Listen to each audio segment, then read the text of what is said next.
শুরুতে জানিয়ে দিব ইসরায়েলকে যুদ্ধ অপরাধে অভিযুক্ত করল জাতিসংঘ। জানিয়ে দেব গাজায় ইসরায়েলি হামলায় 141 ফিলিস্তিনি নিহত। এদিকে হামলা মোকাবেলায় পরস্পরকে সহায়তা করবে রাশিয়া ও উত্তর কোরিয়া। জানিয়ে দেব রুশ যুদ্ধে সহায়তার ফল চীনকে ভোগ করতে হবে হুঁশিয়ারি ন্যাটো মহাসচিবের। সর্বশেষ জানিয়ে দেব পাকিস্তান সেনানিবাসে হামলা পাল্টা হামলায় নিহত 18। ইসরায়েলকে যুদ্ধ অপরাধে অভিযুক্ত করল জাতিসংঘ। জাতিসংঘের মানবাধিকার পরিষদের এক নতুন তদন্ত প্রতিবেদনে ইসরায়েলকে গাজায় যুদ্ধ অপরাধে ঘটানো এবং মানবাধিকার লঙ্ঘনের দায়ে অভিযুক্ত করা হয়েছে। জেনেভায় জাতিসংঘের মানবাধিকার পরিষদের অধিবেশনে গত 7 অক্টোবর থেকে গাজায় সংগঠিত নানা ঘটনা নিয়ে প্রতিবেদন প্রকাশ করা হয়। তদন্তে বলা হয়েছে গাজায় যুদ্ধ অপরাধ এবং মানবতা বিরোধী অপরাধের জন্য ইসরায়েলি কর্তৃপক্ষ দায়ী। অধিবেশন পর্ষদের চেয়ারপারসন নাভি পিল্লাই জানান, জোর করে গাজায় প্রায় পুরো জনগোষ্ঠীকে ছোট ছোট আবদ্ধ এলাকায় ঠেলে দিয়েছে ইসরায়েল। ওই প্রতিবেদনে আরও দাবি করা হয়েছে 7 অক্টোবর ইসরায়েলে চালানো হামলায় হামাস সহ ফিলিস্তিনি সশস্ত্র সংগঠনগুলো যুদ্ধ অপরাধ করছে। নাভি পিলের নেতৃত্বাধীন তদন্ত প্যানেল আরও বলেছে, জনবহুল এলাকায় ইসরায়েলের ভারী অস্ত্র ব্যবহার যুদ্ধ অপরাধ ঘটিয়েছে। গাজায় লোকজনকে অনাহারে রাখা, নির্বিচারে আটক এবং হাজার হাজার শিশুকে হত্যা এবং তাদের পঙ্গুত্বের মতো কারণে ইসরায়েলকে যুদ্ধ অপরাধে অভিযুক্ত করা হয়েছে। এদিকে গাজার স্বাস্থ্য মন্ত্রণালয় জানিয়েছে, ইসরায়েলি হামলায় 37,396 ফিলিস্তিনি নিহত হয়েছেন, আহত হয়েছেন 85,000-এরও বেশি। এদিকে গাজায় ইসরায়েলি হামলায় 141 ফিলিস্তিনি নিহত। ফিলিস্তিনের অবরুদ্ধ গাজা ভূখণ্ডে ইসরায়েলি হামলায় আরও 141 ফিলিস্তিনি নিহত হয়েছেন। এক প্রতিবেদনে এই তথ্য জানিয়েছে তুরস্ক ভিত্তিক বার্তা সংস্থা আনাদোলু এজেন্সি। ফিলিস্তিনের স্বাস্থ্য মন্ত্রণালয়ের বরাতে প্রতিবেদনে বলা হয়েছে, গত 24 ঘণ্টায় ইসরায়েলি বাহিনীর করা 3টি গণহত্যায় 141 জন নিহত এবং আরও 4 শতাধিক আহত হয়েছেন।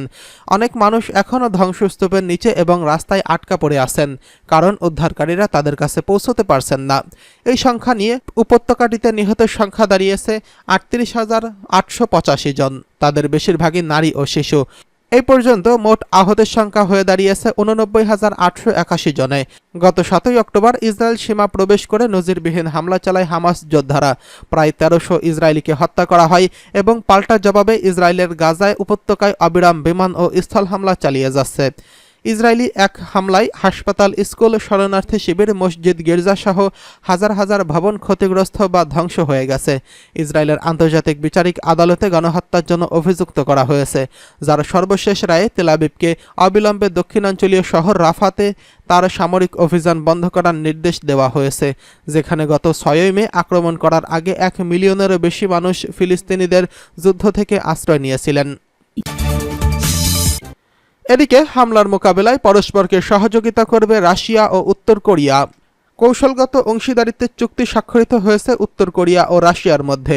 এই চুক্তির মূল বিষয় হলো, দুই দেশের কোনোটি যদি হামলার শিকার হয় তাহলে একে অপরকে সহায়তা করা, অর্থাৎ কোনো কারণে অন্য কোনো দেশ যদি রাশিয়াকে আক্রমণ করে তবে তাদের সহায়তা করবে উত্তর কোরিয়া। অনুরূপ উত্তর কোরিয়ার হামলা হলে এগিয়ে আসবে রাশিয়া। রাশিয়ার প্রেসিডেন্ট ভ্লাদিমির পুতিন উত্তর কোরিয়া সফর করেছেন। এই বিরল সফরে তিনি দেশটির প্রেসিডেন্ট কিম জং উনের সঙ্গে কৌশলগত অংশীদারিত্ব চুক্তি সই করেন। দুই দেশের দুই প্রেসিডেন্ট চুক্তিতে সই করেছেন। বার্তা সংস্থা তাস জানিয়েছে, রাশিয়া ও উত্তর কোরিয়ার মধ্যে এর আগে 1961, 2000 এবং 2001 সালে কিছু চুক্তি হয়।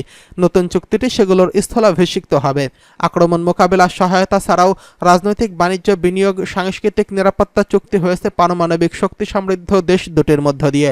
ভ্লাদিমির পুতিন এই চুক্তিকে একটি ব্রেক থ্রু হিসেবে অভিহিত করেছেন। উত্তর কোরিয়ার শাসকও এই চুক্তিকে উর্বর সন্ধিক্ষণ হিসেবে আখ্যা দিয়েছেন। সফরে গিয়ে কিমকে রাশিয়ার উত্তর কোরিয়ার একটি আড়স গাড়ি বা চা সেট উপহার দিয়েছেন পুতিন। কিমও পুতিনকে বেশ ভালো উপহার দেন। এছাড়া ইউক্রেন যুদ্ধে রাশিয়ার প্রতি পূর্ণ সমর্থন ব্যক্ত করেছেন তিনি।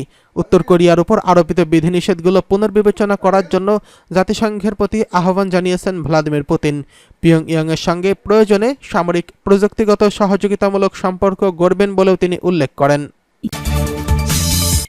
এদিকে রুশ যুদ্ধে সহায়তার ফল চীনকে ভোগ করতে হবে হুঁশিয়ারি ন্যাটো মহাসচিবের।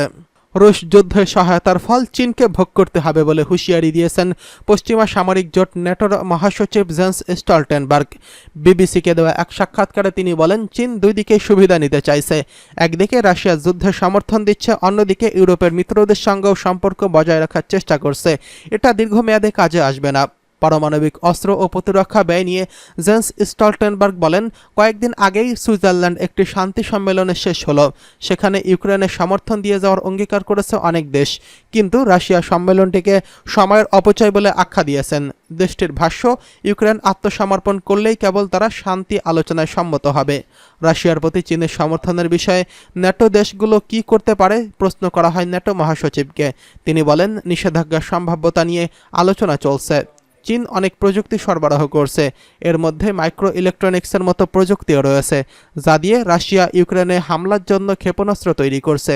চীন যদি তার এই আচরণ না পাল্টায় তাহলে আমাদের কিছু অর্থনৈতিক পদক্ষেপ বিবেচনা করতে হবে। বেইজিং ইতোমধ্যেই কিছু নিষেধাজ্ঞার কবলে পড়েছেন। গত মাসে চীন হংকং ভিত্তিক 20টি প্রতিষ্ঠানকে লক্ষ্য করে নিষেধাজ্ঞা আরোপের ঘোষণা দেয় যুক্তরাষ্ট্র। এদিকে ভ্লাদিমির পুতিন উত্তর কোরিয়া যাচ্ছেন। ক্রেমলিনের পক্ষ থেকে এটি নিশ্চিত করার পরই ওয়াশিংটন সফরে আসেন স্টলটেনবার্গ। চীনের সঙ্গে উত্তর কোরিয়া এবং ইরানের নাম উল্লেখ করে তিনি বলেন, রাশিয়া এখন আরও বেশি কর্তৃত্ববাদী শাসকের দিকে ঝুঁকে পড়ছে। উত্তর কোরিয়া গোলাবারুদ পাঠাচ্ছে, বিনিময়ে দেশটির ক্ষেপণাস্ত্র ও পারমাণবিক কর্মসূচির জন্য অত্যাধুনিক প্রযুক্তি দিচ্ছে রাশিয়া। অর্থাৎ উত্তর কোরিয়া ইউক্রেনের যুদ্ধে আগ্রাসন চালাতে রাশিয়াকে সহযোগিতা করছে। এদিকে পাকিস্তানের সেনানিবাসে হামলা পাল্টা হামলায় নিহত 18।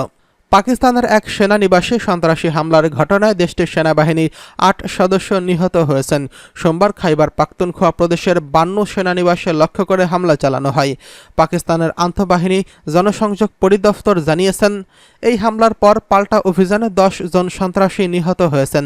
পাকিস্তান সামরিক বাহিনীর মিডিয়া উইংয়ের এক প্রেস বিজ্ঞপ্তিতে বলা হয়, সোমবার ভোররাতে 52 সেনানিবাসে 10 জন সন্ত্রাসী অনুপ্রবেশের চেষ্টা করলে নিরাপত্তা বাহিনীর সদস্যরা তাতে বাধা দেয় এবং ওই সময় সন্ত্রাসীদের একটি বিস্ফোরক বোঝাই গাড়ি সেনানিবাসের দেওয়ালে ধাক্কা দিলে বিস্ফোরকে হতাহতের ঘটনা ঘটে।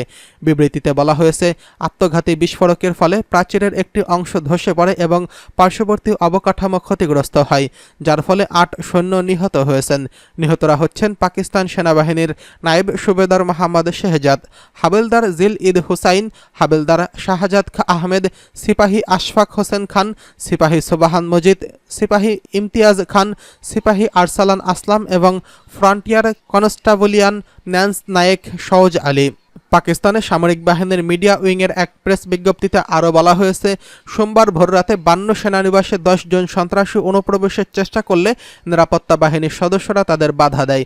এই সময় সন্ত্রাসীদের একটি বিস্ফোরক বোঝাই গাড়ি সেনানিবাসের দেওয়ালে ধাক্কা দিলে বিস্ফোরণে হতাহতের ঘটনাটি ঘটে।